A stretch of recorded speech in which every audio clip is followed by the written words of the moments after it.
मारी गई उसकी मति जिसने न जानी समय की गति। समय बड़ा ही बलवान होता है, अच्छे अच्छों को धूल चटा देता है। अब भारत ने जहां एक तरफ आर्थिक मामले में चीन को चोट दी है, तो वहीं इस साल भारत कुछ बड़ा करने वाला है रक्षा के क्षेत्र में।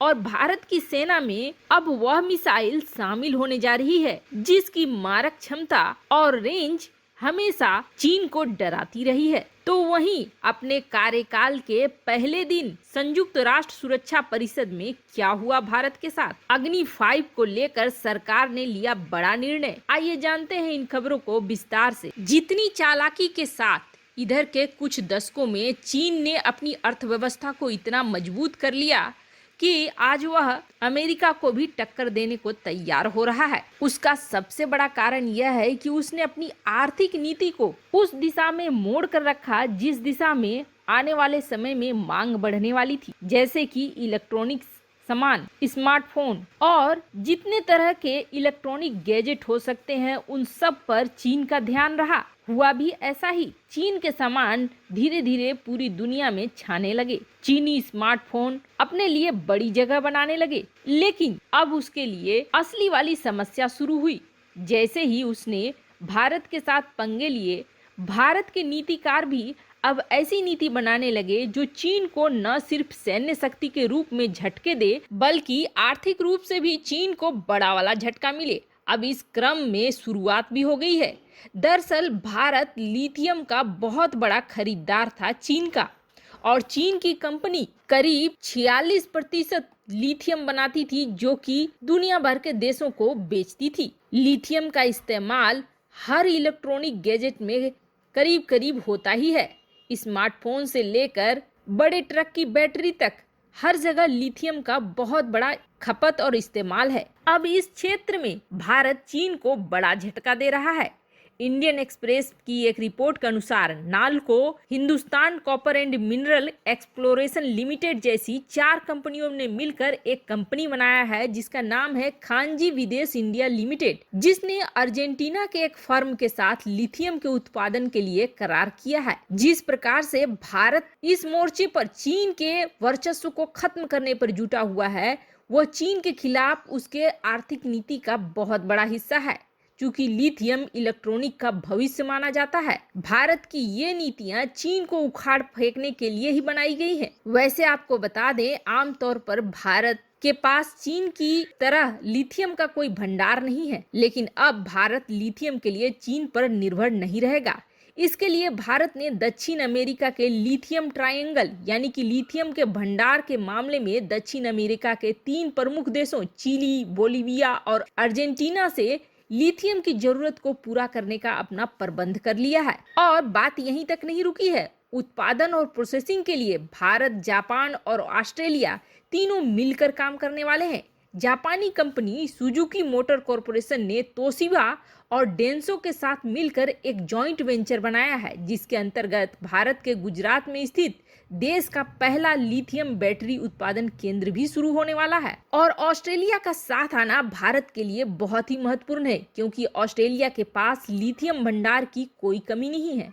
ऑस्ट्रेलिया स्थित नियो मेटल्स और भारत के मणिकरण पावर ने भारत के पहले लिथियम रिफाइनरी के लिए साथ में काम करने का निर्णय ले लिया है। वहीं चीन की जो कंपनी चीन की करीब 50% लिथियम उत्पादन का जिम्मा संभालती थी, वो कर्ज के बोझ तले दब चुकी है। ऐसे में चीन के ऊपर भारत का यह चोट बिल्कुल चीन को बर्बाद करने के लिए ही है। वहीं दूसरी तरफ संयुक्त राष्ट्र सुरक्षा परिषद में आखिरकार भारत की एंट्री हो गई और पहले दिन की शुरुआत हो गई। संयुक्त राष्ट्र सुरक्षा परिषद में नॉन परमानेंट सदस्य के तौर पर भारत के 2 साल का कार्यकाल 4 जनवरी से शुरू हुआ, और जिसकी शुरुआत परिषद के गलियारे में तिरंगा लगाकर किया गया।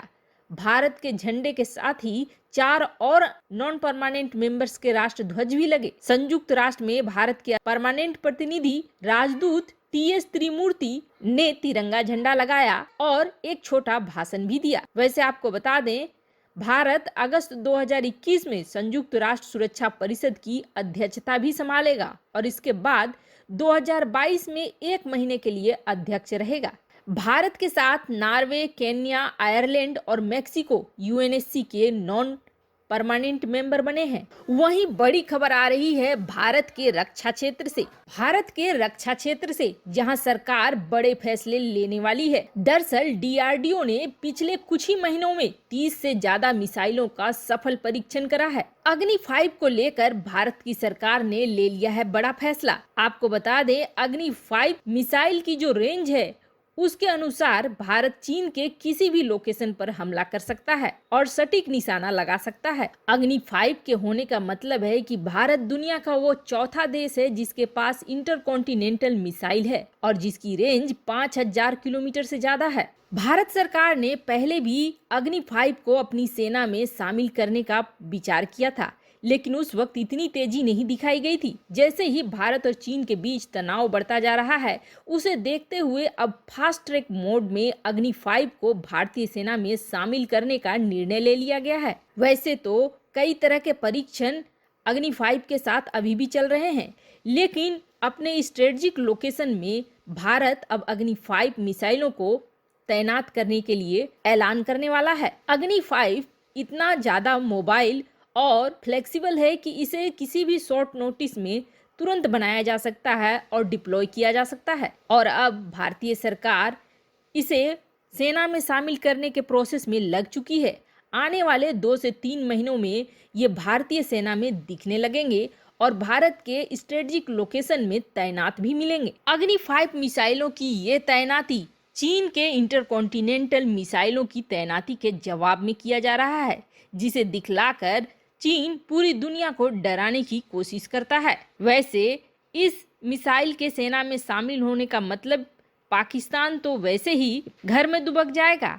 बात चीन की आई तो चीन के बड़े बड़े शहर भी अब भारत के निशाने में बिल्कुल सटीक तरीके से बैठ जाएंगे। ऐसे में शक्ति संतुलन बनाना आसान होगा। यह सब कुछ संभव हो पाया है डीआरडीओ की मेहनत और भारतीय सरकार की मदद की वजह से। वैसे आपको क्या लगता है, क्या अग्नि 5 के भारतीय सेना में शामिल होने के बाद भारतीय सेना और भी ज्यादा ताकतवर होगी? कमेंट कर अपनी राय जरूर बताएं।